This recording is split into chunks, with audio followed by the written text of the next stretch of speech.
Hi friends, welcome to ராயரா vlog. நம்ம இன்னைக்கு என்ன பார்க்க போறோம்னா தக்காளி புலாவ் தான் பார்க்க போறோம். இது எப்போதும் பண்ற தக்காளி சாதம் மாதிரி இல்லாம இது புலாவ் மாதிரி இருக்கும். நம்ம கொஞ்சம் அரைக்க வேண்டிய திங்ஸ் அரைக்க வேண்டியிருக்கு. அது ஃபர்ஸ்ட் நம்ம கிரைண்ட் பண்ணி நல்லா பேஸ்டா அரைச்சிக்கலாம். இதுக்கு மிளகாத்தூள் அவசியமா தேவைப்படாது.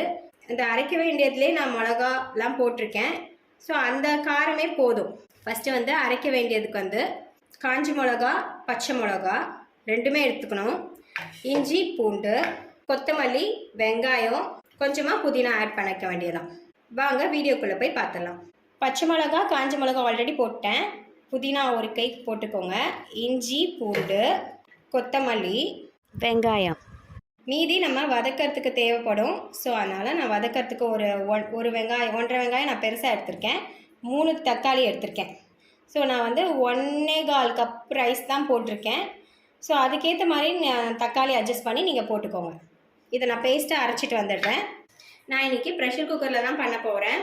ஸோ ஃபஸ்ட்டு நான் ஆயில் ஆட் பண்ணிக்கிறேன். ரீஃபைண்ட் ஆயில், கொஞ்சமாக கீ சேர்த்துக்கிறேன்.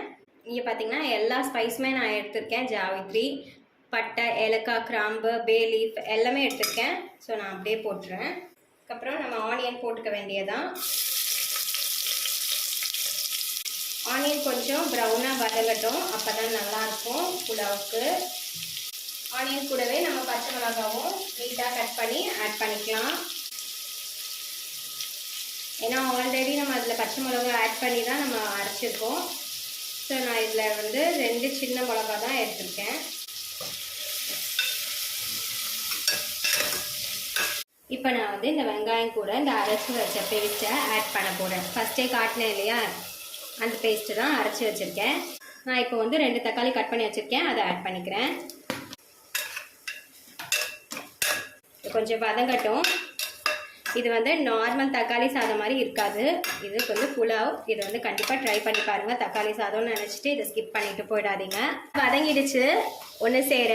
இப்போ நான் இதில் கொஞ்சமாக புதினா எல்லாம் ஆட் பண்ணுறேன். லாஸ்ட்டாக நம்ம கார்னிஷ்க்கும் நம்ம ஆட் பண்ணிக்கலாம். இதில் கொஞ்சமாக நறுக்கி வச்ச கொத்தமல்லியும் ஆட் பண்ணுறேன்.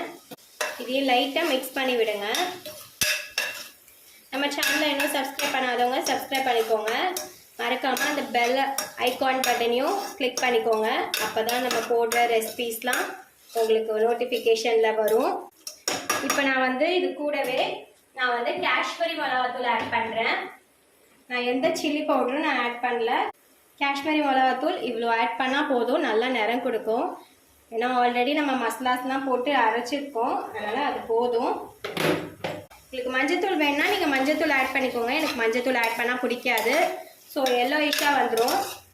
தக்காளி சாதம் கொஞ்சமாச்சும் ரெட் கலரில் வந்தால் தான் நல்லாயிருக்கும் பார்க்க.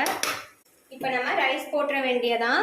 இது நான் 1.25 ரைஸ் எடுத்திருக்கேன். நல்லா வாஷ் பண்ணியிருக்கேன். நான் 2 கப் தண்ணி எடுத்து இப்போ ஊற்றுறேன். நம்ம எந்த கிளாஸுக்கு எடுத்தோமோ அதே கிளாஸுக்கு தான் நம்ம அரிசி தண்ணியை எடுக்கணும். எனக்கு இவ்வளோ சால்ட்டு போட்டால் கரெக்டாக இருக்கும், அதனால் நான் போட்டுக்கிறேன்.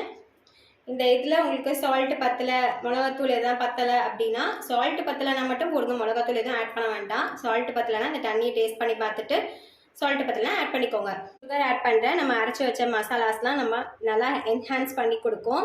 ஸோ அதனால் நம்ம ஆட் பண்ணிக்கிறேன். உங்களுக்கு சுகர் வேணாம்னா நீங்கள் இதை போடாமல் விட்டுடலாம். இப்போ நான் இதில் நான் மீல் மேக்கர் ஆட் பண்ணிக்கிறேன். இது ஆப்ஷனல் தான், எனக்கு பிடிக்கும், அதனால் ஆட் பண்ணிக்கிறேன். ஆல்ரெடி நம்ம ஒரு புலாவ் ரெசிபி பண்ணியிருக்கோம், கொத்தமல்லி புலாவ். ஸோ அதே மாதிரி தான் நம்ம இன்க்ரீடியன்ட்ஸ் எல்லாமே அரைச்சிருக்கோம். அதில் எக்ஸ்ட்ராவாக நம்ம தேங்காய் ஆட் பண்ணோம், இதில் நம்ம தேங்காய் ஆட் பண்ணல. ஸோ அந்த ரெசிபி வேணாலும் நம்ம வீடியோஸில் தான் இருக்குது, எல்லோரும் செக் பண்ணி பார்த்துக்கோங்க. ஸோ இது நல்லா அப்படியே மிக்ஸ் பண்ணி விடுங்க. இப்போ நம்ம லாஸ்ட்டாக கொஞ்சமாக புதினா போட்டு முடிச்சிட வேண்டியதான். லாஸ்ட்டாக நெய் மட்டும் ஆட் பண்ணிக்கோங்க, கொஞ்சம் ஃப்ளேவர் கொடுக்கும். மேலே கொஞ்சம் நெய் ஆட் பண்ணிங்கன்னா அவ்வளோதான். தக்காளி புலாவ் இப்போ நம்ம மூடி வைக்க போகிறோம். மூடி வச்சு 10 மினிட்ஸ் சிம்மில் இருக்கட்டும். நான் லிட் மூடிட்டேன். இப்போ ஹையில் தான் இருக்குது ஃப்ளேமு. வெயிட் போட்டோடனே 10 மினிட்ஸ் சிம்மில் வச்சுக்கலாம். இங்கே பார்த்தீங்களா ஃப்ரெண்ட்ஸ், எவ்வளோ அழகாக நல்லா விதையாக வந்திருக்கு அப்படின்ட்டு. ஸோ இதை நம்ம பிளேட்டிங் எப்படி பண்ணுறது நம்ம கொஞ்சம் நேரத்தில் பார்க்கலாம். இந்த பார்த்தீங்களா எவ்வளோ சூப்பராக வந்திருக்கு அப்படின்ட்டு.